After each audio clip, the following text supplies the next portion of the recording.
Avant de plonger dans cette histoire incroyable, pensez à vous abonner à la chaîne et à activer la cloche. Ici, chaque récit a quelque chose à dire, et vous ne voudrez pas en manquer un seul. Dans une ruelle sombre, où les odeurs de pain rassis et de déchets se mêlaient à celles de la pluie sur les pavés, un jeune garçon aux yeux brillants mais creusés par la faim avançait lentement. Ses vêtements étaient en lambeaux, et ses mains tremblaient légèrement. Pourtant, une détermination étrange émanait de lui. Un homme en costume impeccable, cheveux parfaitement coiffés, marchait à quelques pas. C'était Jonathan Whitmore, un millionnaire réputé pour sa richesse, mais surtout pour son cynisme. La pluie perlait sur son manteau, et son regard méprisant croisait celui du garçon. « Bois ça, et marche », dit le garçon, tendant une petite fiole contenant un liquide d'un rouge éclatant. Sa voix était étonnamment assurée pour son âge. Whitmore éclata de rire, choqué par l'audace. « Tu veux me faire boire du poison, gamin ?» Il observa attentivement le liquide, le tournant entre ses mains. L'idée qu'un enfant sans abri ose le défier le rendait furieux, et amusé. Mais quelque chose dans le regard du garçon le stoppa. Il y avait là une certitude qui semblait défier toute logique. Avec un mélange de défi et de curiosité, Whitmore porta la fiole à ses lèvres. Le liquide, froid et piquant, glissa dans sa gorge. Un frisson parcourut son corps, mais au lieu de la douleur attendue, une chaleur intense se répandit, illuminant chaque fibre de son être. Whitmore sentit ses forces renaître, ses douleurs oubliées, comme si la vie elle-même avait choisi de le toucher à travers ce garçon famélique. À ce moment précis, un miracle se produisit. Les passants, habitués à l'indifférence des rues, s'arrêtèrent. Les murmures se transformèrent en silence respectueux. Le garçon, simple et humble, souriait. Et le millionnaire, qui pensait tout savoir du monde et de la vie, réalisa que certaines vérités dépassent l'argent, le pouvoir et la peur. Ce jour-là, dans cette ruelle oubliée de tous, la vie montra à Jonathan Whitmore qu'elle pouvait surgir là où il ne l'attendait pas, et que les miracles existent, même entre les mains des plus démunis. La pluie tombait drue sur les pavés étincelants de la ville. Les néons tremblaient dans les flaques d'eau, créant un kaléidoscope coloré sur les murs couverts de graffitis. Dans cette scène urbaine froide, un jeune garçon marchait en silence. Ses pieds nus étaient recouverts de boue, et ses vêtements en lambeaux ne protégeaient pas de la pluie. Malgré sa faiblesse apparente, ses yeux brillaient d'une lueur singulière, mélange de détermination et de sagesse précoce. Il s'appelait Eli. À 10 ans, il connaissait la faim, la solitude et la cruauté des hommes, mais il portait en lui un étrange don, la capacité de percevoir la vie d'une manière que peu d'adultes pouvaient comprendre. Les passants l'évitaient, certains détournant le regard, d'autres secouant la tête avec mépris. Quelques rues plus loin, un homme avançait sous un parapluie noir. Jonathan Whitmore, millionnaire célèbre pour ses investissements audacieux et sa fortune colossale, avait l'habitude de dominer chaque situation. Mais ce soir-là, sa marche habituelle vers son penthouse fut interrompue par une silhouette frêle qui traversait son chemin. Eli leva les yeux. Le garçon sentit quelque chose dans l'aura de l'homme, arrogance, fatigue, mais aussi un désespoir subtil qu'il pouvait sentir sans l'entendre. Sans hésiter, il s'approcha et, avec une assurance surprenante pour son âge, tendit une petite fiole. « Bois ça, et marche », dit-il calmement. Whitmore éclata de rire, secouant la tête avec dédain. « Tu veux me faire boire du poison, gamin ? Tu sais à qui tu parles ? Je peux t'écraser sans lever le petit doigt. » Mais Eli ne recula pas. Son regard était fixé sur l'homme, une confiance presque surnaturelle brillait dans ses yeux. Il savait que ce qu'il tenait entre ses mains n'était pas du poison. Il savait qu'une vie pouvait changer en une seule gorgée. Whitmore, intrigué par ce courage insolent, examina la fiole. Le liquide rouge semblait lumineux dans la lumière tremblante des lampadaires. Il sentit un mélange de peur et de fascination. Et si ? Pensa-t-il. Le cynisme qu'il avait toujours protégé face au monde vacillait. Sans un mot, il porta la fiole à ses lèvres. Le liquide glissa dans sa gorge, froid et piquant. Un frisson le traversa, mais ce ne fut pas la douleur qui l'attendait. Au contraire, une chaleur intense se répandit dans son corps, ravivant une énergie oubliée depuis des années. Il sentit chaque cellule vibrer, comme si son corps lui-même s'éveillait à une vie nouvelle. Eli le regarda sourire, un sourire calme, presque mystérieux. La pluie continuait de tomber, mais autour d'eux, le monde semblait s'arrêter. Jonathan Whitmore, l'homme habitué à tout contrôler, réalisa pour la première fois qu'il existait des forces qu'aucune richesse ne pouvait acheter.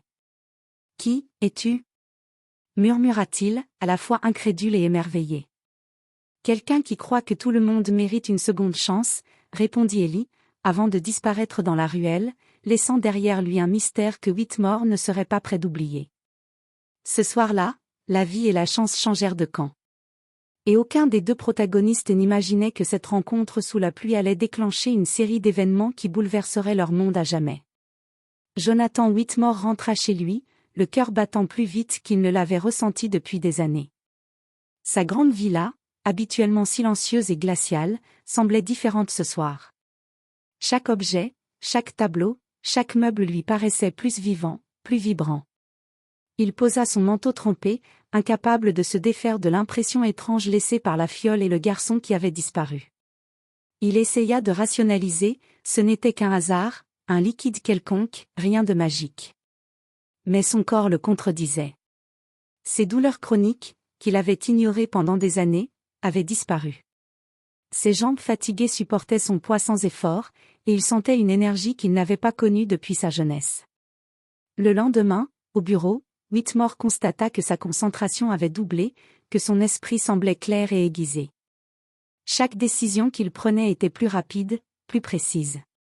Ses associés remarquèrent un changement subtil, mais puissant, dans son attitude, une assurance tranquille qui inspirait respect et admiration. Pourtant, malgré tous ces signes positifs, une question le hantait, qui était ce garçon ? Il avait cherché dans toute la ville, dans les ruelles et les abris pour sans-abri, mais Ellie semblait s'être volatilisée.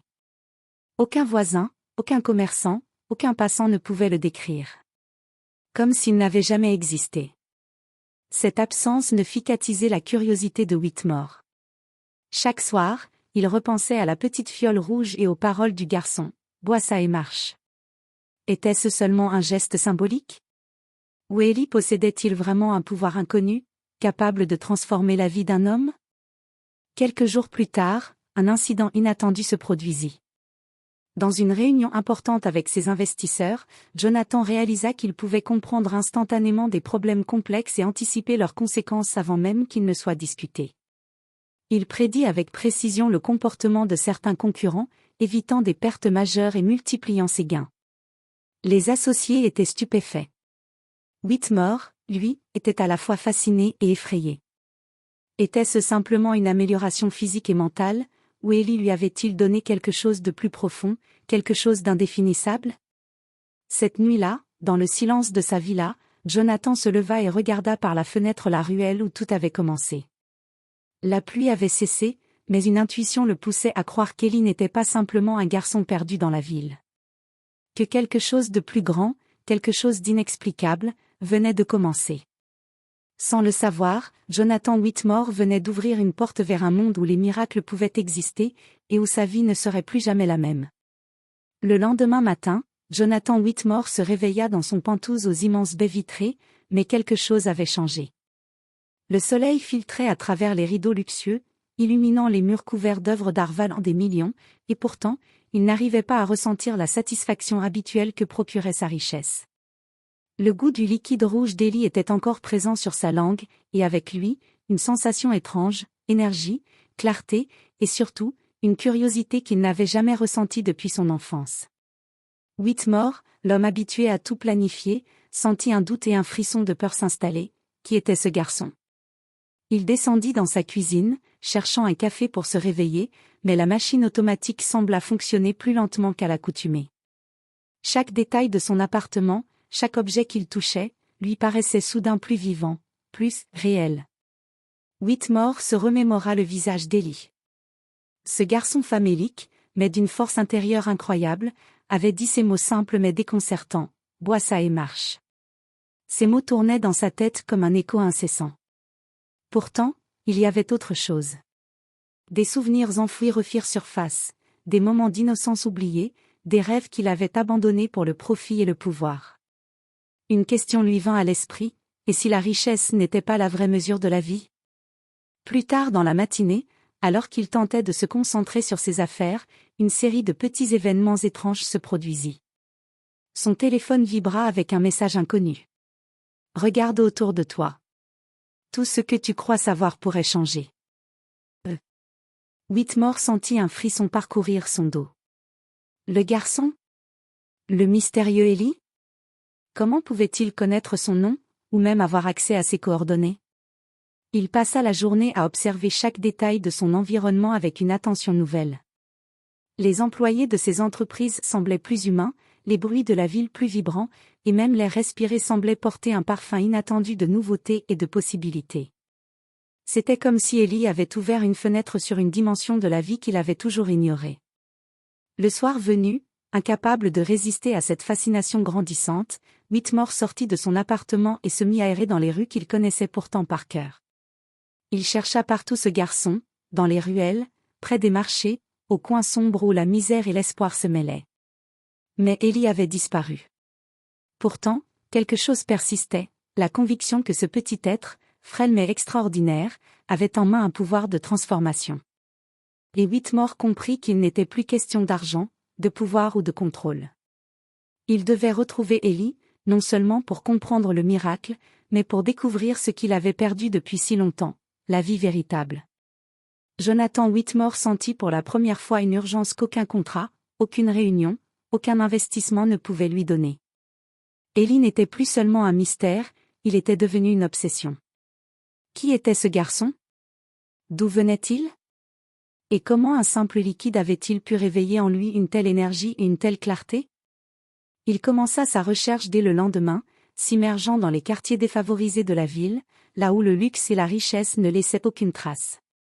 Les ruelles étroites et les marchés bondés étaient pleins de regards méfiants et de visages fatigués. Jonathan, en costume impeccable et chaussures cirées, se sentait déplacé, presque ridicule.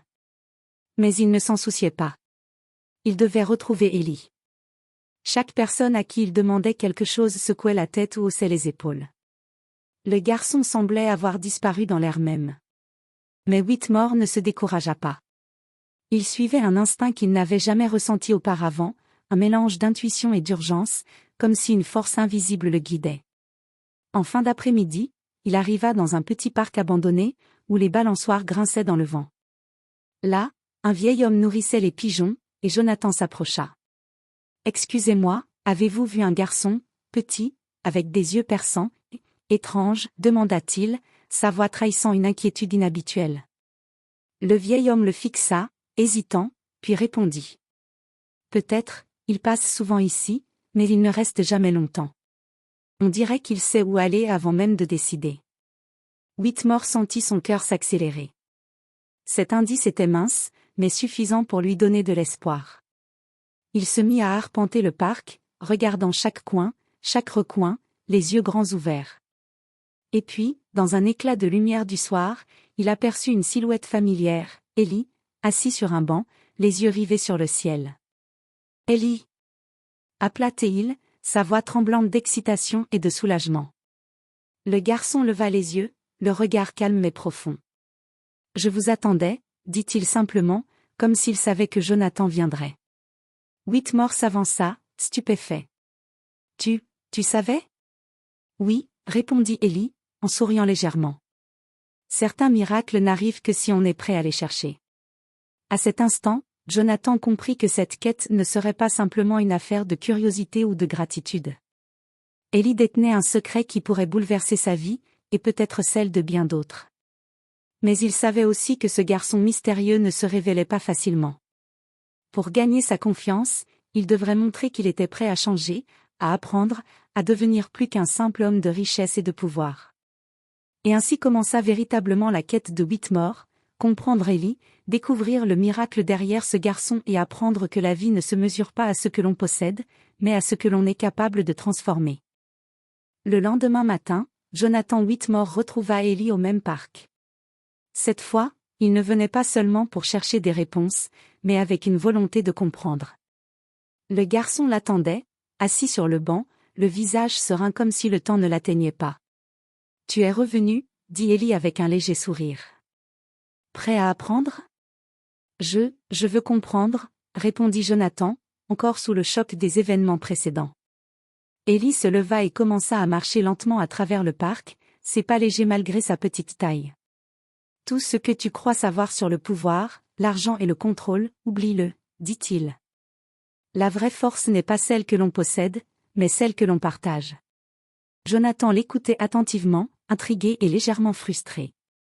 Comment un garçon de 10 ans pouvait-il parler avec une telle sagesse? Pourtant, il sentait la vérité dans chacune de ses paroles. Hier, dit Ellie, en tendant la fiole vide, tu as bu ça et tu as marché, mais ce n'était pas le liquide qui t'a donné de la force. C'était toi. Tu avais juste besoin qu'on te le rappelle. Whitmore fronça les sourcils. Me rappeler de quoi? De qui tu es vraiment, répondit le garçon. Tu as oublié que la vie peut être vécue autrement.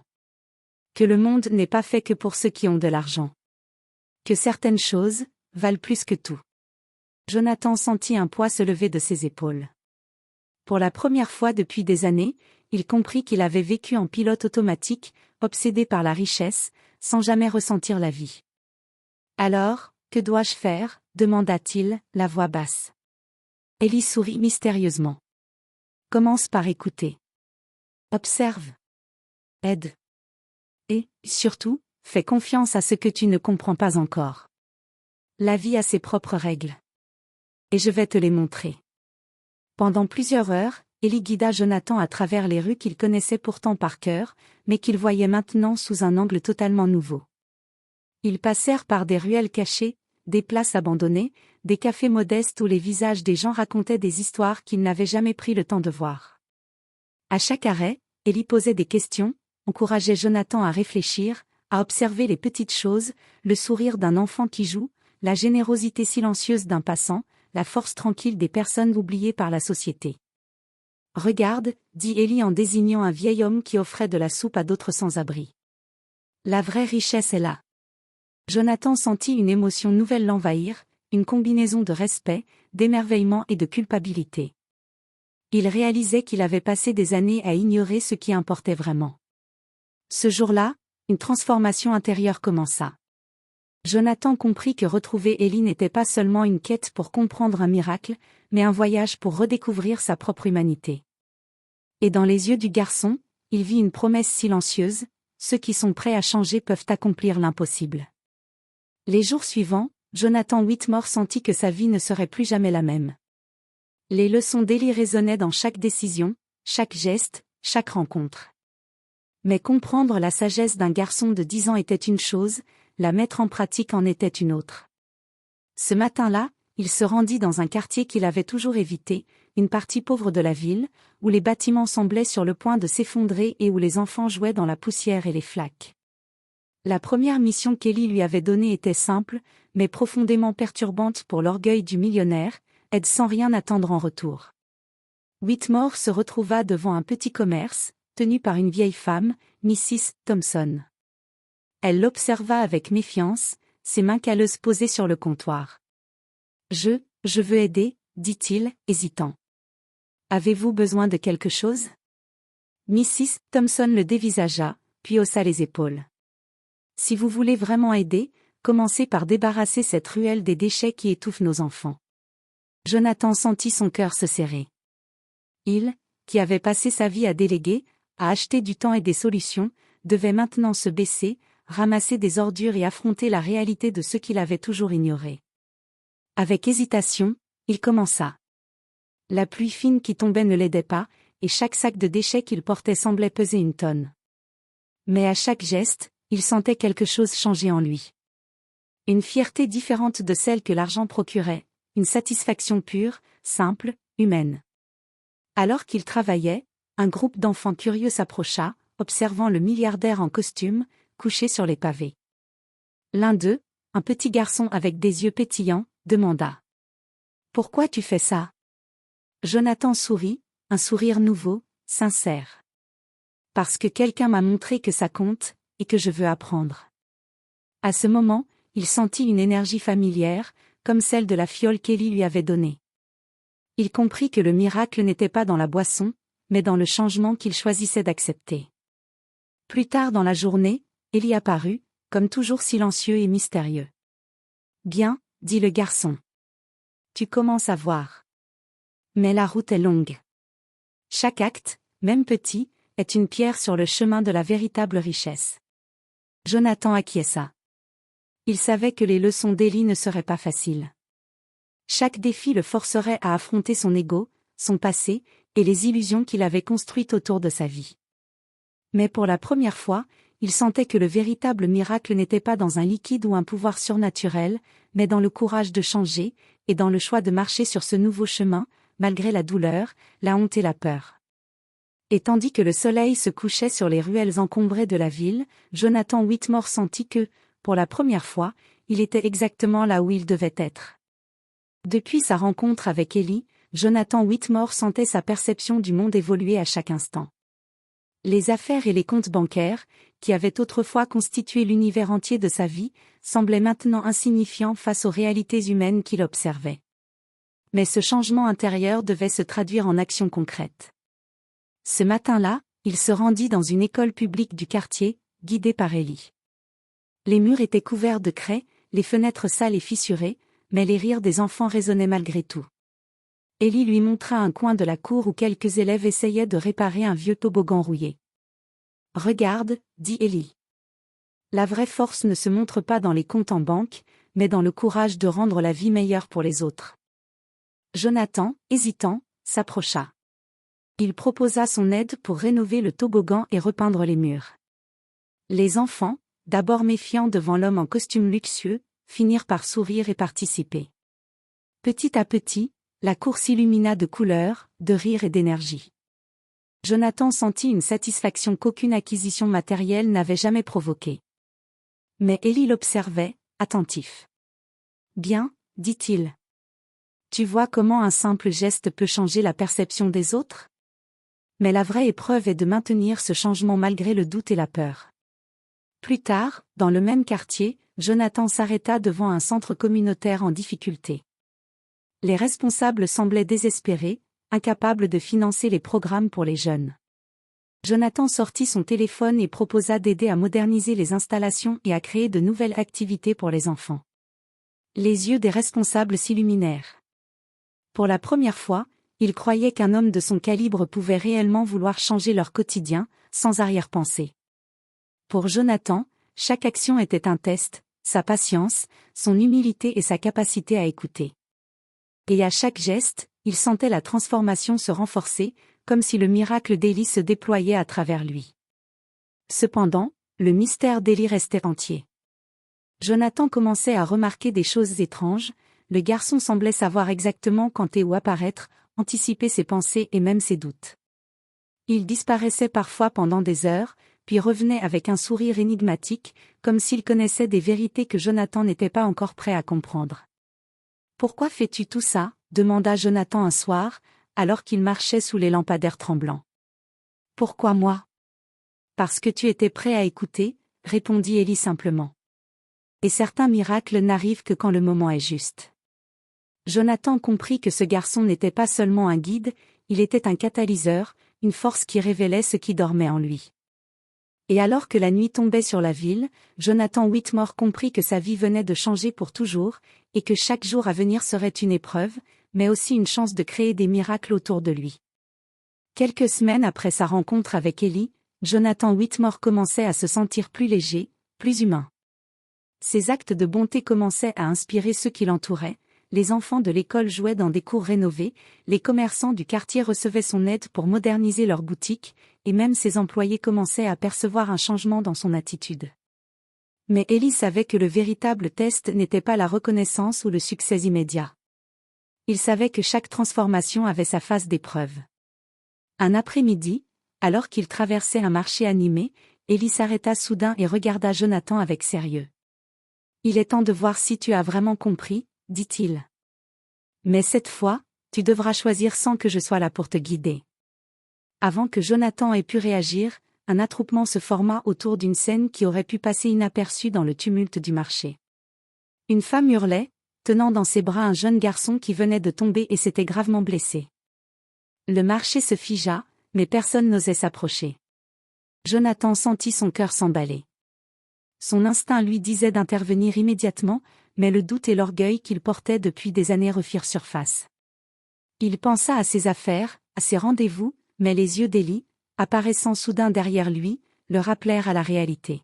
« Que attends-tu » murmura Élie. « Fais ce que tu sais d'être juste. » Jonathan prit une profonde inspiration et se précipita vers le garçon blessé. Il lui parla doucement, tentant de calmer la mère paniquée. Grâce à des connaissances de premiers secours qu'il avait apprises des années plus tôt lors de voyages humanitaires qu'il avait ignorés, il parvint à stabiliser l'enfant jusqu'à l'arrivée des secours. Lorsque l'ambulance partit, la mère, les larmes aux yeux, s'agenouilla et murmura. « Merci, merci infiniment. » Jonathan sentit quelque chose éclore en lui, une satisfaction plus profonde que tout ce qu'il avait ressenti en signant des contrats ou en accumulant des richesses. Mais en même temps, une question persistait, ai-je vraiment changé, ou ai-je juste fait ce qui était nécessaire dans l'urgence? Élie s'approcha et posa sa main sur l'épaule de Jonathan. Tu as choisi sans peur et sans arrière-pensée. Ce n'est pas encore parfait, mais tu progresses.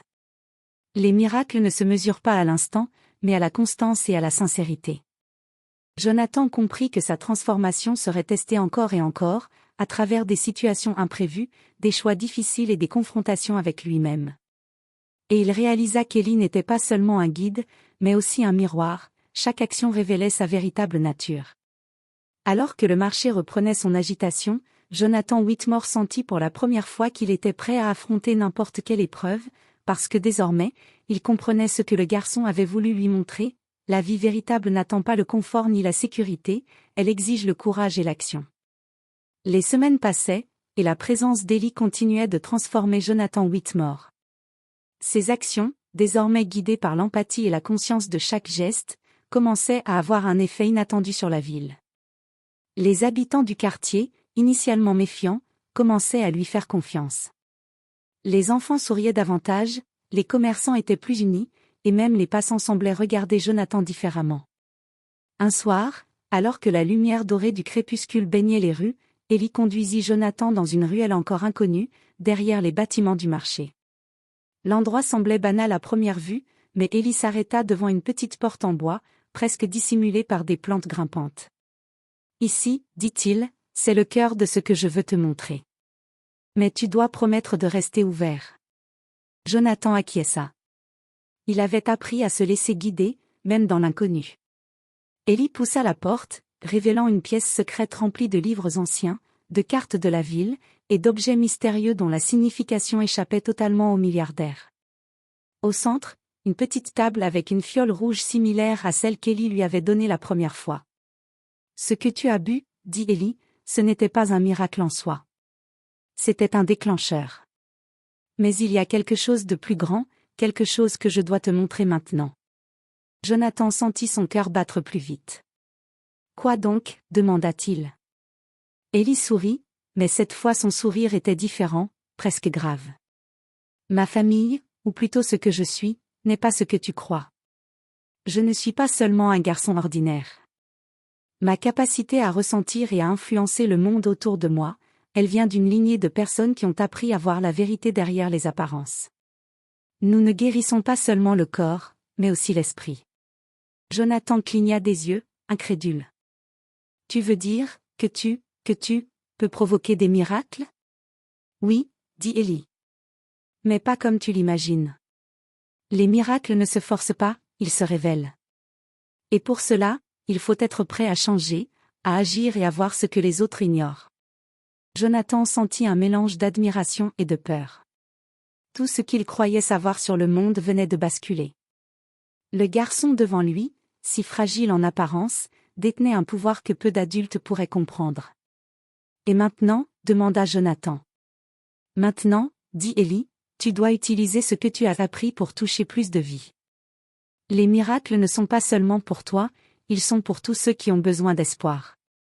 Mais souviens-toi, chaque action a un prix, et chaque choix est une responsabilité. » Jonathan comprit que son chemin n'était pas terminé. Au contraire, il ne faisait que commencer. Il avait été transformé, guidé par un garçon mystérieux capable de voir ce que le monde cachait. Et tandis que la nuit tombait sur la ville, Jonathan Whitmore sentit pour la première fois qu'il avait trouvé sa véritable mission, non plus accumuler des richesses pour lui-même, mais semer des miracles, un geste à la fois, à travers la ville et la vie des autres. Les semaines s'étaient transformées en mois. Jonathan Whitmore n'était plus l'homme qu'il était lorsqu'il avait rencontré Ellie pour la première fois dans la ruelle sous la pluie. Ses journées étaient désormais consacrées à aider, à observer, à écouter et à apprendre. Chaque action, même la plus petite, avait un impact inattendu sur la vie des autres. Le quartier, autrefois sombre et silencieux, respirait la vie. Les enfants couraient dans les rues, jouant librement, les commerces prospéraient grâce aux initiatives de Jonathan, et la communauté, autrefois méfiante, commençait à se reconstruire autour de la solidarité et de l'entraide. Un soir, Ellie conduisit Jonathan sur le toit d'un ancien immeuble du marché, offrant une vue panoramique sur toute la ville. Les lumières scintillaient comme un tapis d'étoiles, et le silence était seulement ponctué par le vent et les rires lointains des enfants. « Regarde tout ça, » dit Ellie. « Tu vois ce que tu as accompli ?» Jonathan observa, ému. Chaque sourire, chaque petite victoire, chaque changement qu'il avait initié, tout semblait converger ici, comme si la ville elle-même lui renvoyait la gratitude qu'il n'avait jamais ressentie auparavant. « Je n'aurais jamais cru que tout cela serait possible, » murmura-t-il. Ellie sourit, mais cette fois son regard était profond, presque solennel. « Ce que tu as accompli, ce n'est pas grâce à moi. C'est grâce à toi. Tu as appris à écouter, à agir et à croire en la vie malgré le doute et la peur. C'est ça, le vrai miracle. » Jonathan sentit une émotion intense le traverser, fierté, humilité et gratitude. Il comprit enfin que le miracle n'était pas un événement isolé, mais la transformation de lui-même et des vies autour de lui. Puis, dans un souffle presque imperceptible, Ellie ajouta. « Il est temps pour moi de partir, mais souviens-toi, chaque fois que tu choisis le courage et la bonté, je serai là, d'une manière ou d'une autre. » Jonathan sentit un pincement au cœur. Le garçon qui avait bouleversé sa vie allait disparaître. « Mais, pourquoi toi? Pourquoi m'avoir choisi? » « Parce que tu étais prêt, » répondit Ellie, les yeux pétillants. « Les miracles se révèlent seulement à ceux qui savent marcher avec eux. » Avant que Jonathan ait pu dire un mot de plus, Ellie disparut dans l'ombre de la nuit, laissant derrière lui une sensation étrange, comme si l'air lui-même avait changé. Jonathan resta là, seul sur le toit, mais différent. Il savait désormais que le vrai pouvoir ne résidait pas dans la richesse, mais dans la capacité à transformer le monde autour de soi, à semer des actes de bonté et à inspirer le changement. Et tandis que les lumières de la ville brillaient plus fort que jamais, Jonathan Whitmore comprit que, grâce à Ellie, il avait découvert le plus grand miracle de tous, la vie véritable et la force de l'humanité en chacun de nous.